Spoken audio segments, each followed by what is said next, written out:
Hey everybody, welcome to our all new cooking video with Matt. Today we are going to make one of my favorite southern staples is meatloaf. Now it's not just in the South. I'm sure people up north, west, east, whatever you want to call it has had meatloaf, guys. But this is just how I'm going to make a quick little meatloaf dinner to start off with. I got to have around 2 pounds of good lean hamburger meat, guys. So just go ahead and get you about 2 pounds of ground beef. Go ahead and make sure you throw that into a mixing bowl, decent size, just like that. All right, so once I slap those in there, then I want to take 1 egg, right? Crack that open, go ahead and drop that egg on inside of there. Next, what I want to do, guys, is they didn't have any medium onions at the grocery store just now, so I got 2 small ones, but just get you 1 medium onion, or like I did, just 2 small ones, and chop them up really fine, like get them nice and diced. And then we're going to add that to the hamburger meat and then go ahead and mix all of that in. So let's go ahead and get that done right now.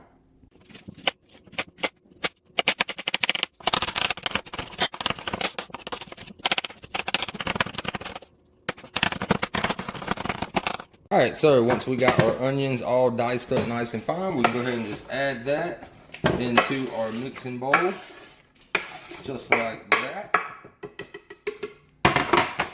All right, so now we can get ready to add our breadcrumbs. All right, so for our breadcrumbs, guys, you just want to take a little measuring cup like this, and you just want to pour in about 1 cup of your dry breadcrumbs in there. So go ahead and measure that out to about 1 cup, just like that. And add that in next. Then what we want to do is take a tablespoon, guys, and you just want to do 2 tablespoons of brown sugar. So we're going to just get that in there. All right, so there is our 2 tablespoons of brown sugar. So now we have all of the ingredients for the simple, easy meatloaf, guys. So what we're going to do now is just put some gloves on. That way we don't have to worry about cross-contamination, and helps clean your hands a little bit easier from the grease and the meat. So I'm just going to take 2 little gloves like this, the nitrile-free kind. These are for handling food. And then, as you can see, it's pretty simple. You just want to mix all of that together, right? You just want to mash it all in there. And if it's still a little too dry, guys, you can add a little bit more egg, maybe 1 more. Like I might just add 1 more egg just to be sure. So that's what I'm going to do now. All right, so like I said, I added 1 more egg just to give it a little bit more moist. So once we get that kind of well blended in with all the onions and all the meatloaf and all that together, then what we need to do is add 1 cup of milk, guys. So I'm going to go ahead and pour out a cup of milk, and we will go ahead and get that mixed in next.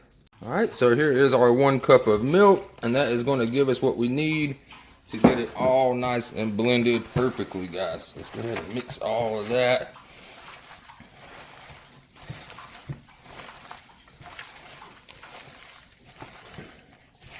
Just mixing it all together now. For taste-wise, guys, you can add whatever you would like out there. If you like green peppers, a lot of people around my area that live around here, they love green peppers in their meatloaf.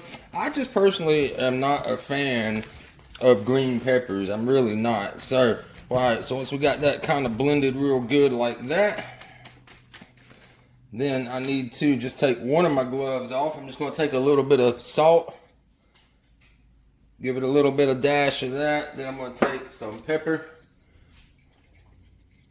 If I can get the pepper to come out a little better than that.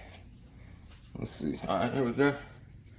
All right, so once you give it some salt and pepper, just want to keep mixing that until you get it nice and blended. You'll see how it comes together just like that.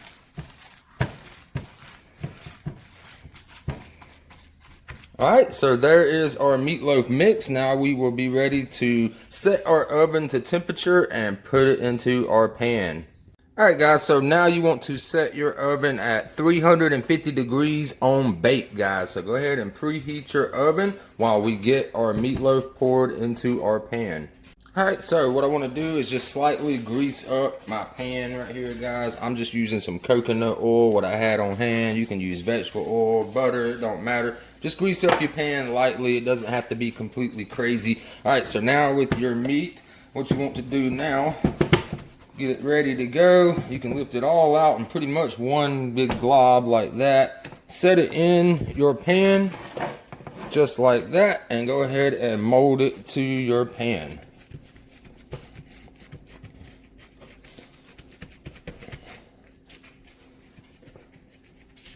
Just like that right there. Alright, so now we can go to the next step, which we're going to put our ketchup glaze over the top. Alright, so there's many ways to do the ketchup stuff, guys. What I'm just going to do is just take some ketchup just like this. I'm just going to go over the top. Just like that right there. You can mix brown sugar with it. You can do whatever you want. I'm just going to spread it out over the top. And that's going to give it that top little glaze right there, guys. So I'm just going to smear all that ketchup around. And there's nothing wrong with too less or too much ketchup, because I guarantee you whenever this is done and we're ready to eat it, I will be probably putting some more ketchup on it, guys. I love ketchup with my meatloaf right there. Alright. So got all of that spread now. So what we're going to do next is cover up the top of this with some tin foil, guys, and then we will be ready to place this into the oven. Alright, so now you got your tin foil on and your oven is heated up. Now we can go ahead and stick the meatloaf in the oven for approximately 1 hour. Alright, so now we've got the meatloaf in the oven cooking. We can work on our sides. Now, sides is up to you guys. This is just what I personally wanted today. Got some fresh frozen breaded okra right here, guys. We're going to cook in some vegetable oil in a frying pan. Then I got my favorite white cream corn by Mackenzie. It's just a frozen block, right? You can cook this literally in just the microwave. So stick this in the microwave for like 8 minutes to 10 minutes and that corn will be ready. And no meatloaf dinner is complete without the mashed potatoes. I just went ahead and grabbed me some red skin potatoes, guys. I'm going to give these a quick little wash, cut them in a couple of pieces just so they cook a little faster, and get these in some boiling water. That will be our sides tonight, is mashed potatoes, cream corn, and some fried okra.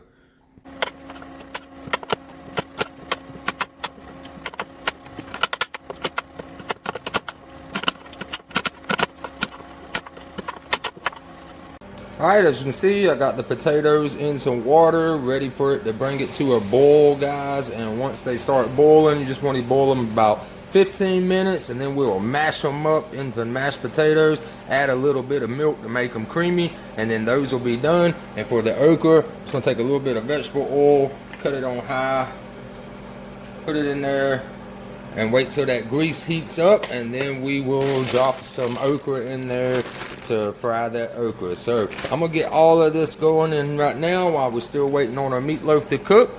So we'll be right back.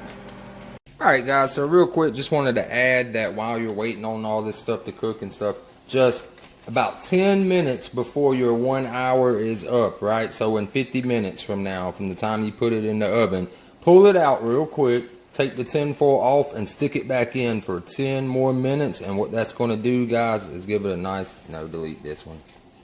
Alright guys, so our mashed potatoes are now ready to be drained. We're just going to drain it in a strainer and then dump it all right back into the pot. And when we do that, we are going to take a half a stick of butter, throw that in there, and then we're just going to gradually add some milk to make it creamier. And then of course we're going to use the famous potato smasher to smash them up into mashed potatoes. So let's go ahead and show you that real quick now. There is our cooked potatoes right there. I'm just going to quickly drain them into the sink real fast. Bear with me there for a second.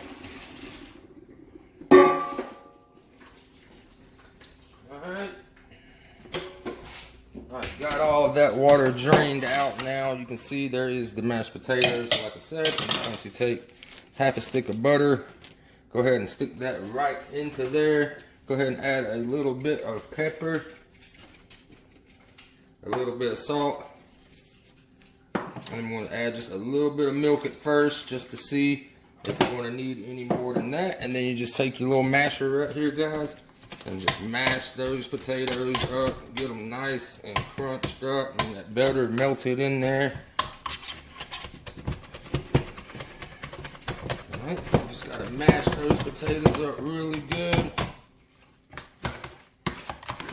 And the more milk you add, the creamier they will be. So I'm just gonna go ahead and add the rest of that milk right there. That was roughly about half a cup of milk. As you can see, it'll start to make those potatoes nice and creamy just like that. So just keep stirring those up, getting them all beat down real good. And then the mashed potatoes will be ready. Now, like I said, the corn, you could have heated it up on a pot with the stove top, or you could heat it up in the microwave. So I just heat that corn up for 10 minutes in the microwave in a microwave safe bowl. So now there is our mashed potatoes right there, guys. The corn is ready. So while all of that's cooling down just a little bit, I'm just gonna stick that to the side. Now we can go ahead and fry up our okra. Alright, so we got our okra in the hot grease, and I'm just going to use a fork to kind of stir it around. That way we don't mess it all up, guys. And just let that cook for about 5 to 7 minutes until golden brown. And just keep it stirred around every now and then, guys, until your okra gets nice and crispy. Then once your okra gets to be about ready to go, just take your little stirring spoon with the holes that allow the grease to drain. And what you'll do is scoop up your okra, guys, and put it onto a paper towel plate so it can absorb the grease.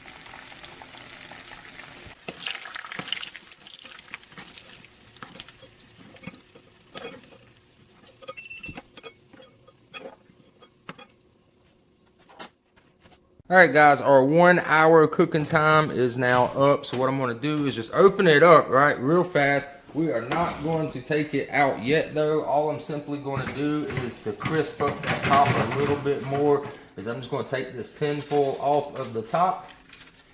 Right? And it looks real good, smells real good. And we're just going to put that back in there for about another 10 to 15 minutes. And what that's going to do is give it time to glaze that top right there, guys. So 15 more minutes in the oven, and then we'll be ready to have our meatloaf. Alright guys, so 15 minutes time is up. We are going to go ahead and take it out of the oven now. Let's go ahead and pull it out and see what it looks like. Alright, so there we go. That's what it looks like. I'm going to stick it up here on the stove. Let that cool just a little bit, guys. And then we'll go ahead and cut us a nice slice and make our plate. Alright, so once it's cooled down just a little bit, enough to handle, you can go ahead and cut you in some slices just like that.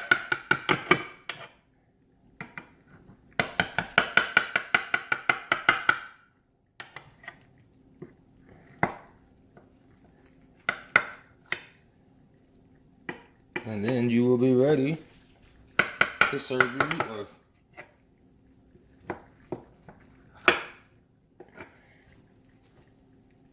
Alright guys, there we go. It is complete. We have our corn, our homemade mashed potatoes, our fried okra, and our meatloaf. I added a little bit of more ketchup. I'm a ketchup meatloaf, guys. So if you want to use it with brown gravy, by all means, you can put that around for brown gravy and put the gravy on your mashed potatoes. That's all up to you out there. Hope you guys enjoyed the video. Be sure to hit that like button down below, and I'll see you in the next one. Have a wonderful week.